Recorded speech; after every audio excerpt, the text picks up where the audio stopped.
Hello, Mario!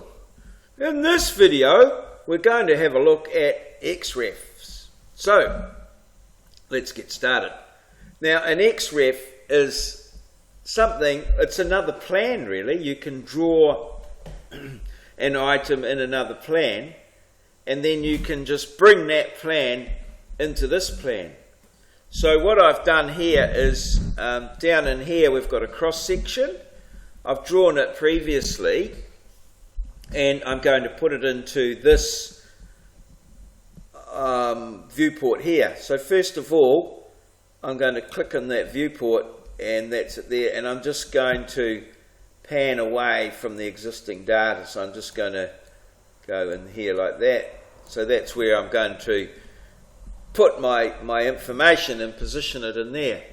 Now this is just one of many ways of using an XREF, and there are some very good introductions to XREFs on YouTube, and I will put a reference to those on my Moodle site for the particular course that I'm running at the moment. So one of the things that you need to do is just type in here XREF, okay, and that brings up a little, it should bring up a little, oh, I'll try again. XREF there, it should bring up a little panel here showing the XREF. Now you might wonder, this is the plan that we've got, cost-effective CRIBS here, and we've got cost-effective CRIBS plan annotation there, and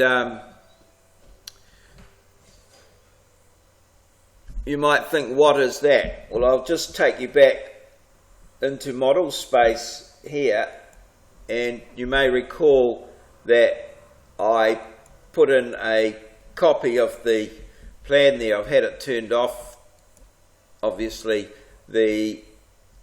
The plan, I had the CEC scheme plan in there, which I could turn on and off. Now I've just turned it on there, and so that's a JPEG there. So that is an external reference that's come in. So that's already recorded in there as an external reference actually.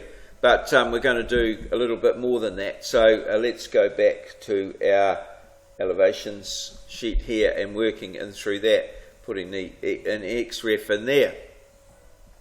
So the XREF, I want to go in there. So what you do is you just go up here and attach DWG, and then you navigate to the XREF that you want to put in there. And in this case here, I've called this one the cross-section Acme 3-bed drawing. So you'll recall that I did 100mm drawing of the proposal, and I had a cross-section in there. So it's more of a diagram, more diagrammatic than true to scale. So I've just kept the original one. It possibly has a 100mm wide wall, but I don't think that's really going to affect things, and it's not going to affect the information that's being presented graphically there at all. So I'm just going to reuse that and just put that into this drawing. So what I've done is I've copied it just into a separate drawing of its own. So I'm just going to click in there, and there it is there. That's what it looks like. That's the cross section. It's all there. I'll probably have it as an overlay rather than an attachment with the drawing. Now the insertion point, I'm going to specify that on screen, or you can just have it going to 000, which is quite safe in the sense that if you have all of your XREFs going to there in a drawing, then they can reference to that, and it's very helpful for lining them up. The scale we're going to keep as the same. The rotation, we don't want to rotate it. The units are millimeters, and the factor is 1. And yeah, that's all pretty much done for you really. And then we just go no, I'm going to specify this insertion point on screen. In this case here, it will be easier just to put it in where we want it. So I'm just going to go OK, and then it's going to ask me for an insertion point. So I'm just going to put it right there and go enter. And cancel, and nothing's happened because I don't know. So let's see what we've, oh dear, what have I done wrong? Let's see. So it's apparently it's there. There it is there somewhere. So I'll just perhaps just let's just go back to paper space there and get more room in here, and let's then go to model space and let's just go Z, enter, and extents. And I can't see anything there. Let's just have a look at our thing. So here's our cross sections here and here. Okay. Alright, non-printing. So the information is there. It's just a matter of finding it. I don't quite know where it's gone.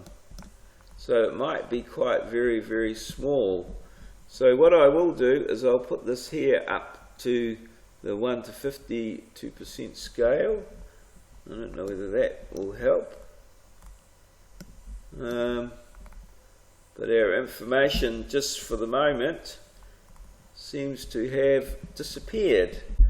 I'll just go to model space here, see if we can, oh, here it is here. Okay, so when it's an XREF, it is put in slightly fainted, so in a faint way, which you can actually control. There is a setting for that.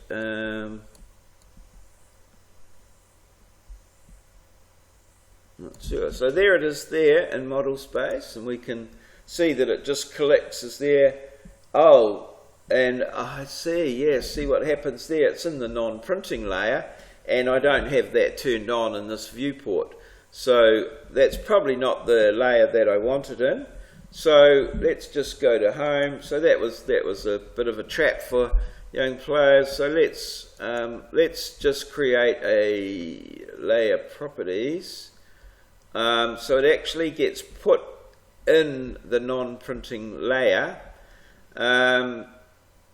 So let's go for a layer properties here.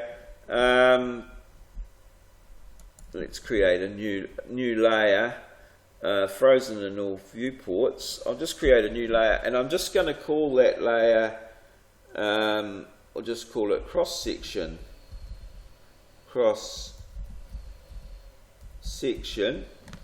like that there. Okay, and I'll just make that the current layer.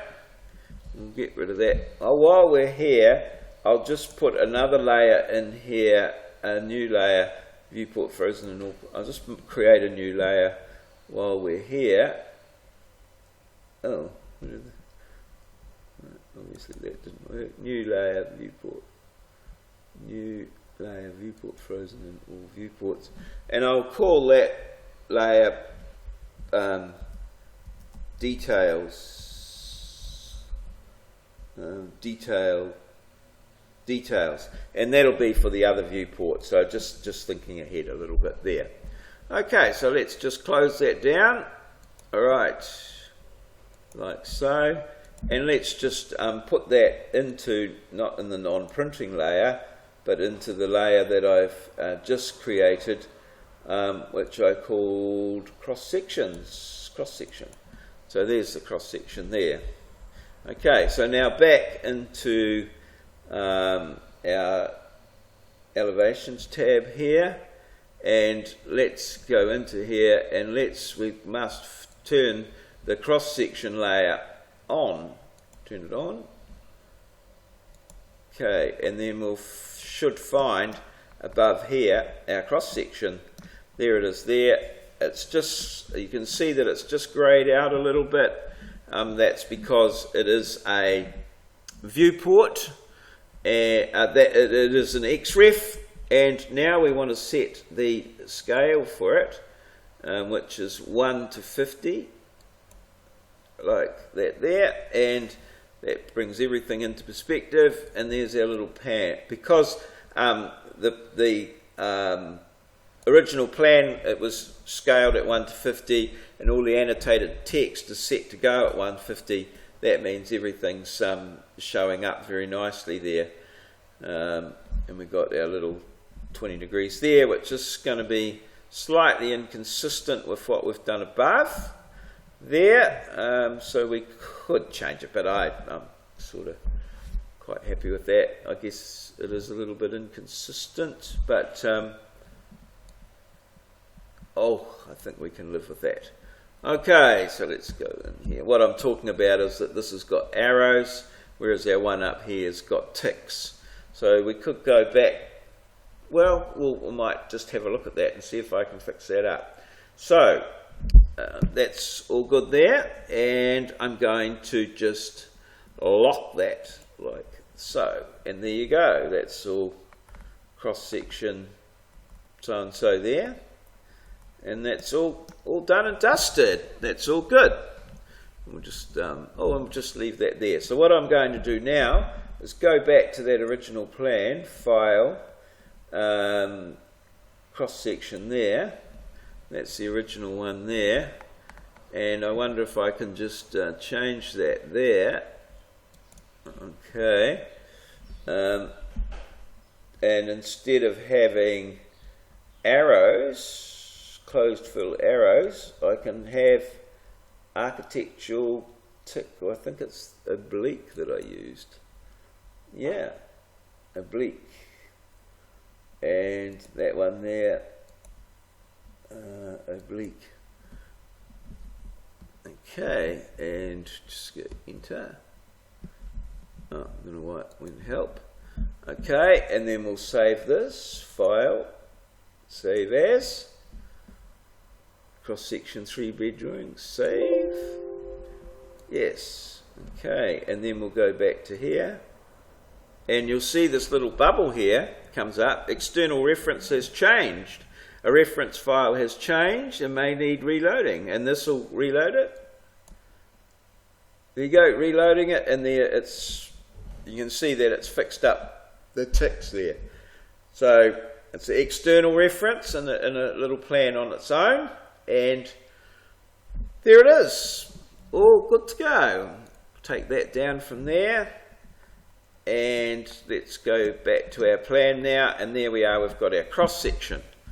I'm going to do another video on this, and in this one here I'll put the plan detail A in there, which again is a detail that you might have stored in a sort of a bit of a library, and so you can recall those libraries into a number of different plans that you use. And this is why it's quite a good idea to have things, you know, all drawn in consistent fonts and that sort of thing around a company, so that you can import various XREFs into your files and keep a consistent looking plan without different fonts and texts and styles and that, so that the plan looks nice and consistent, and people, you know, don't think you might have drawn it all from scratch, which can be quite helpful, and that indicative of the amount of work that you've put into it, when in fact, you know, you had one that you made previously at home. All good. Cheers. See you.